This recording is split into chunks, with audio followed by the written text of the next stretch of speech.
Hello friends, तो अब हम देखेंगे भारत परिषद अधिनियम 1892। तो ऐसी क्या जरूरत पड़ेगी, जैसे कि 1800 भारत शासन अधिनियम 1858 के बाद तुरंत ही 1861 में भारत परिषद अधिनियम के बाद फिर से अचानक ऐसी क्या आवश्यकता पड़ी कि 1892 में फिर से भारत परिषद अधिनियम को लाया गया।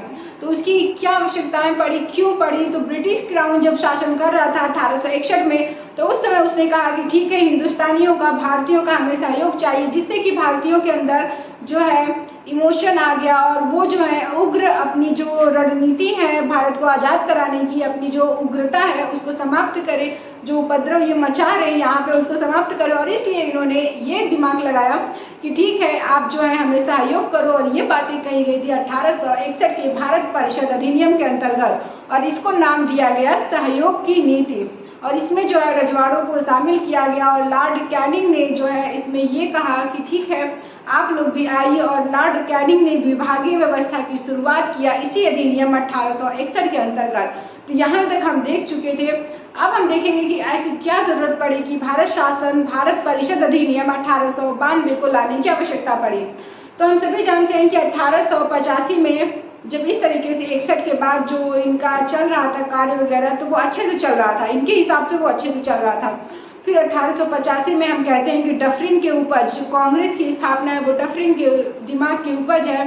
तो कांग्रेस की स्थापना हुई 1885 में। उस समय सबको लग रहा था, ब्रिटिश क्राउन को लग रहा था कि ये जो कांग्रेस है वो इसी तरीके से लोग अपने में आपस में थोड़ी बहुत कम्युनिटी बना रहे हैं और इस तरीके से जो ये है वो उग्र रूप नहीं धारण करेगी। लेकिन 1885 से लेकर के 1886, 87, 88, 89, 90 तक जाते जाते ये जो है कांग्रेस एक बड़ी पार्टी के रूप में उभरकर सामने आई।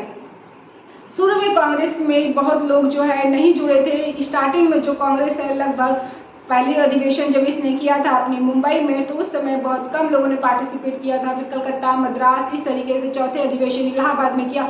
और उस समय चौथे अधिवेशन में कांग्रेस के जॉर्ज यू जो है पहले अंग्रेज को इन्होंने अध्यक्ष बनाया, जिससे कि ये जो है कांग्रेस वो अध्यक्ष बना दिया अंग्रेजों को।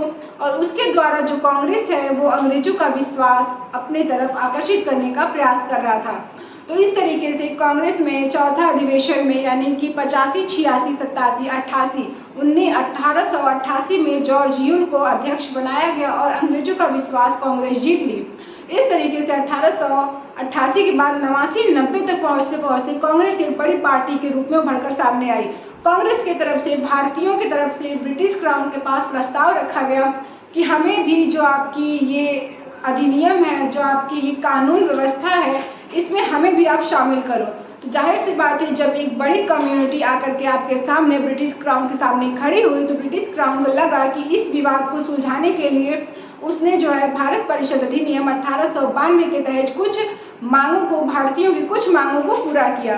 भारतीयों की मांगें क्या थी? तो उस समय भारतीयों की एक मांग थी कि हमें भी बजट पर बहस करने का अधिकार दिया जाए। तो ब्रिटिश क्राउन ने कहा कि ठीक है, आपको भी बजट पर बहस करने का अधिकार दिया जाएगा। तो बजट पर बहस करने का अधिकार आपको दिया जाएगा, ये बात भारत परिषद अधिनियम 1892 में कही गई। लेकिन उन्होंने कहा कि ठीक है, जो ब्रिटिश क्राउन थी उसने कहा कि ठीक है, मैं आपकी बातों से सहमत हूँ, मैं आपको जो है बहस करने का, बजट पे बहस करने का अधिकार दूंगी, लेकिन आप जो है अनुपूरक प्रश्न नहीं पूछोगे। भारतीय जो है उसमें अनुपूरक प्रश्न नहीं पूछ सकते हैं। अनुपूरक प्रश्न पूछने का मतलब है कि जो भी वो बजट वगैरह पास करेंगे उसमें जो है आप हस्तक्षेप नहीं करोगे, आप रोकोगे नहीं, सिर्फ आप सुन सकते हो। एक बहरे गूंगे कह सकते हैं, गूंगे वक्ता की तरह आप सिर्फ सुन सकते हो। तो ऐसा कुछ सिर्फ ये इसलिए किया गया था ताकि जो है भारतीयों की जो विवाद है, जो उनकी उग्रता है, उसको समाप्त किया जा सके, उनको, उनका जो माहौल है उनको ठंडा किया जा सके। इसलिए अधिकार तो दे दिया, लेकिन जो है बहस करने का अधिकार मिल गया, परंतु आप अनुपूरक प्रश्न नहीं कर सकते हो, उनकी बातों को काट नहीं सकते हो, पार्लियामेंट में आप मतदान नहीं कर सकते हो, ये सारे अधिकार उनको नहीं दिया गया। तो फिर ये तो थी कि हम बजट पे अपना जो है, हम भी बजट में पार्टिसिपेट करेंगे। भारतीयों की इस मांग को पूरा किया गया। एक और मांग रखी गई कि जो इंडियन सिविल सर्विस का एग्ज़ाम है, ये एग्ज़ाम हमेशा ब्रिटेन में ही कराया जाता था।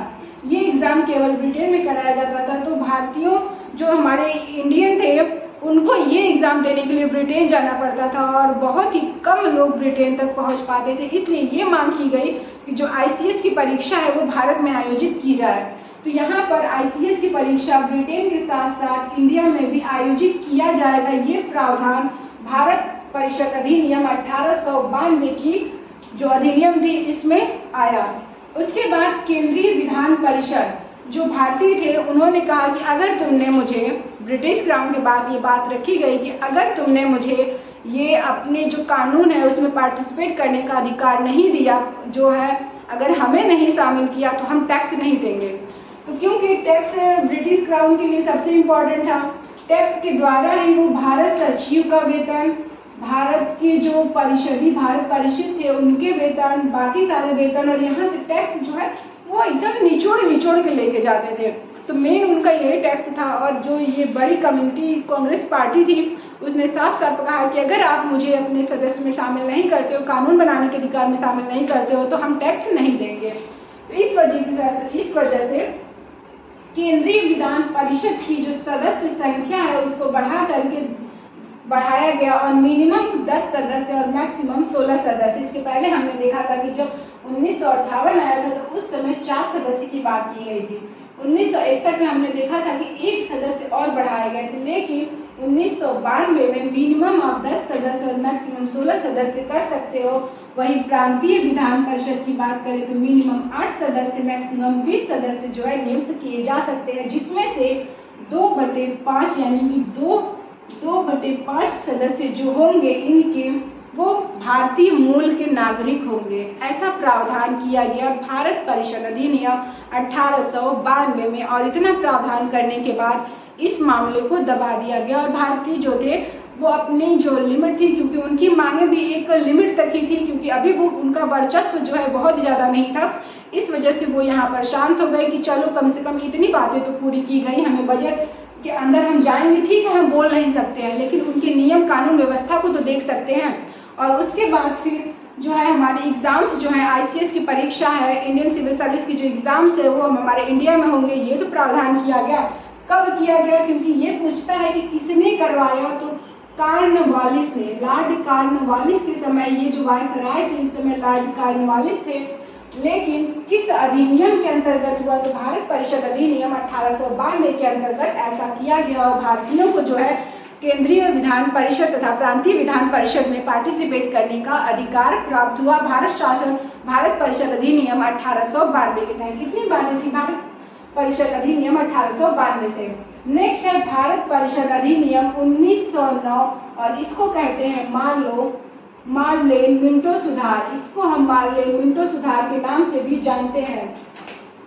तो ये जो मार्ले मिंटो सुधार था, मार्ले मिंटो जो थे, ये जो मार्ले थे ये दोनों अलग अलग थे, एक ही नहीं थे। इन लोगों ने क्या किया, क्यों 1909 भारत परिषद अधिनियम को लाना पड़ा, क्यों, इसके कुछ कारण रहे होंगे।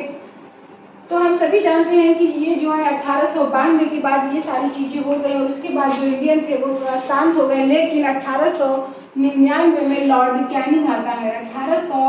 1899 में लॉर्ड कैनिंग आता है, लॉर्ड कर्जन आता है।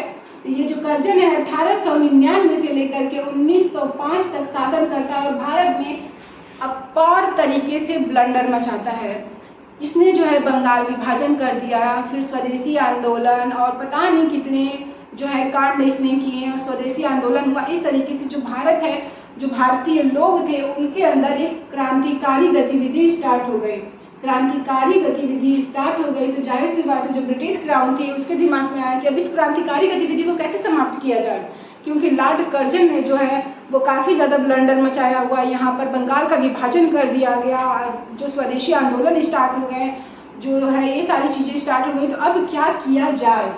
इस क्रांतिकारी गतिविधि को समाप्त करने के लिए, क्योंकि कांग्रेस भी यहाँ से काफ़ी तेज़ी से उभर कर आगे बढ़ रही थी और इधर से जो क्रांतिकारी हैं, नरम दल गरम दल, इस तरीके से जो उसमें मेन कुछ लीडर थे, तो वो लीडर जो हैं काफ़ी उग्र हो गए थे। इस वजह से इस क्रांति को किस प्रकार से समाप्त किया जाए, तो भारत परिषद अधिनियम को लाया गया 1909 में, मार्ले मिंटो सुधार के नाम से भी इसको हम जानते हैं। जो ये मार्ले थे उस समय के भारत सचिव थे। ये जो मार्ले था वो भारत सचिव था और जो ये मिंटो था भारत का वायसराय था। इसने कहा कि चलो ठीक है, जो आप लोग के जो उपद्रव हैं उसको मैं समाप्त करने के लिए इसके दिमाग में आया कि अब इसको किस तरीके से ये दोनों जो हैं किस तरीके से इसको समाप्त करें। तो इसने कहा कि ठीक है, हम केंद्रीय परिषद में केंद्रीय जो विधान परिषद है इसमें सदस्यों की संख्या बढ़ा देते हैं।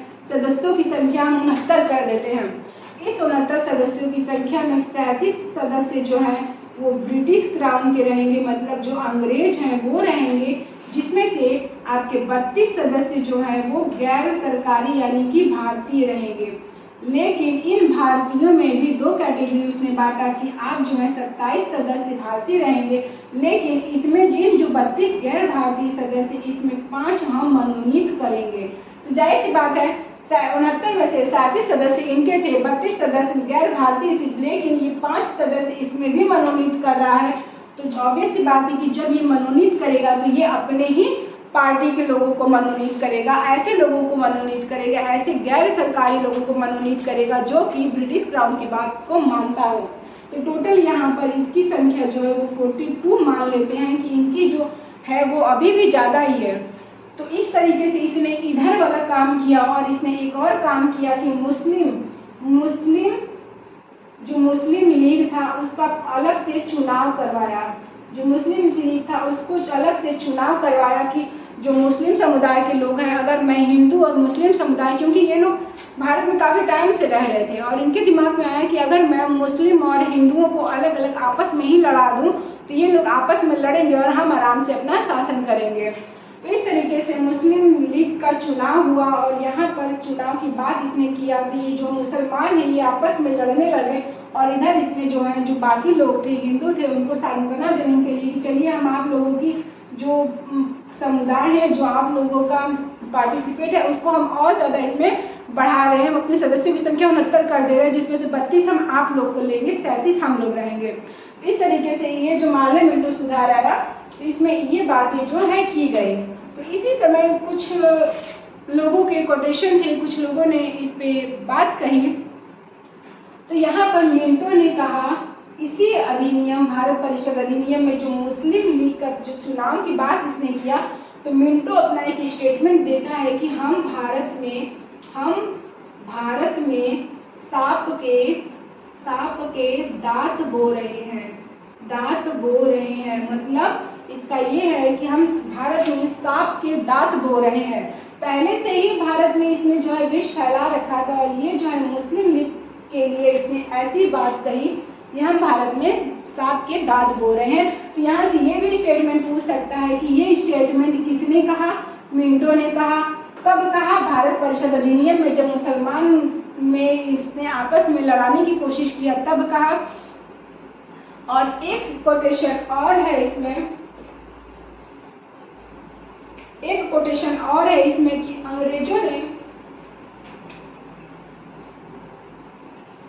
अंग्रेजों ने हमारी प्रजातंत्र को समाप्त किया।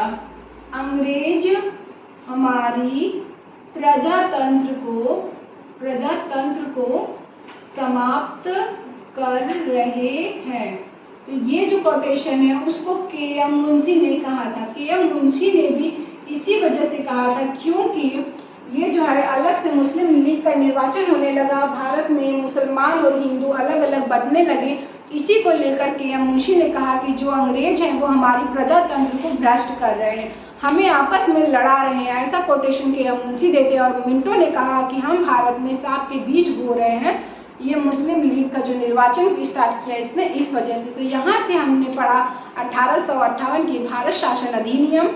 उसके बाद 2 साल बाद इनको कुछ सुधार की जरूरत पड़ी। इनको लगा कि भी 1857 की क्रांति जो है वो अच्छी तरीके से समाप्त नहीं हुई है, उसमें अभी भी लोगों के अंदर विद्रोह की भावना है। इस वजह से भारत परिषद अधिनियम 1861 लेकर आते हैं और उसमें जो है कुछ प्रावधान किए गए, जैसे हाई कोर्ट की स्थापना की मांग की गई और उसमें जो है बजट पेश किया गया। फिर उसमें बाद जो है अलग अलग तरीके से प्रावधान हुए, प्रांतीय विभाग की स्थापना हुई, फिर उसमें विभागीय व्यवस्था की शुरुआत हुई। मद्रास और मद्रास और बम्बई प्रेसिडेंसी को कानून बनाने का अधिकार 1861 तक मिला। उसके बाद हमने देखा 1892 में, 1892 में क्या हुआ कि जो क्रांतिकारी थे उसने कहा कि क्योंकि 1885 में कांग्रेस जो है वो काफ़ी उभरकर सामने आया और 1885 से लेकर के 91 तक कांग्रेस का वर्चस्व बहुत ऊंचा चला गया।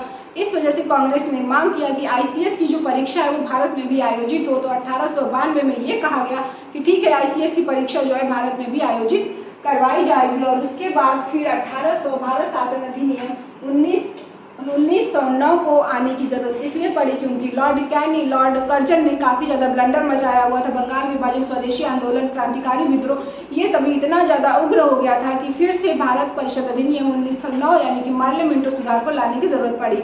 जो मार्ले थे वो भारत के भारत सचिव थे और जो मिंटो थे वो वायसराय था, और इन दोनों ने मुस्लिम निर्वाचन आयोग को लाया और उसके द्वारा ये दोनों जो हैं भारत में हिंदू और मुसलमानों को आपस में लड़ा दिया। और मिंटो ने कहा कि हम भारत में सांप के बीज बो रहे हैं, जबकि के.एम. मुंशी ने कहा कि जो अंग्रेज है वो हमारे प्रजातंत्र को खत्म कर रहे हैं, समाप्त कर रहे हैं। ये था के.एम. मुंशी का कोटेशन। इस तरीके से ये जो चारों थे वो हमारा पांचों कंप्लीट हुआ। अब हम नेक्स्ट क्लास में देखेंगे 1800 भारत शासन अधिनियम 1919 को, भारत शासन अधिनियम 1919 को हम नेक्स्ट क्लास में अच्छे से समझेंगे। फिर उसके बाद 1935 वाला भारत शासन अधिनियम समझेंगे। इस तरीके से भारत की राज्य व्यवस्था किस प्रकार से आगे बढ़ी, कब बढ़ी, कैसे बढ़ी, कौन आया, कैसे आया, एक सीरियल से उनको याद करना है। तो सीरियल से याद करेंगे तो चीज़ें हमें भूलेंगी नहीं। ऐसे बीच में अगर हम टपक पढ़ेंगे, लूसेंट वगैरह हम पढ़ेंगे तो उसमें हम बीच में अगर टपक पढ़ेंगे 1919 में मार्ले मिंटो सुधार आया, सिर्फ हम इतना जानते हैं, ये नहीं जानते हैं कि क्यों आया, कब आया, इसके पहले क्या हुआ, बंगाल विभाजन कब हुआ, कर्जन जो है उसने क्या किया, फिर उसके बाद आईसीएस की परीक्षा से रिलेटेड, फिर उसके बाद जो आपका बजट है किसने सबसे पहले पेश किया, जॉन विल्सन ने। तो इस तरीके से जो भी चीज़ें हैं वो हमें एक सीक्वेंस में अगर याद रहेंगी तो ज़्यादा बेहतर होगा। तो मिलते हैं नेक्स्ट क्लास में भारत शासन अधिनियम 1919 के साथ। आज के लिए सिर्फ इतना ही। जय हिंद, जय भारत।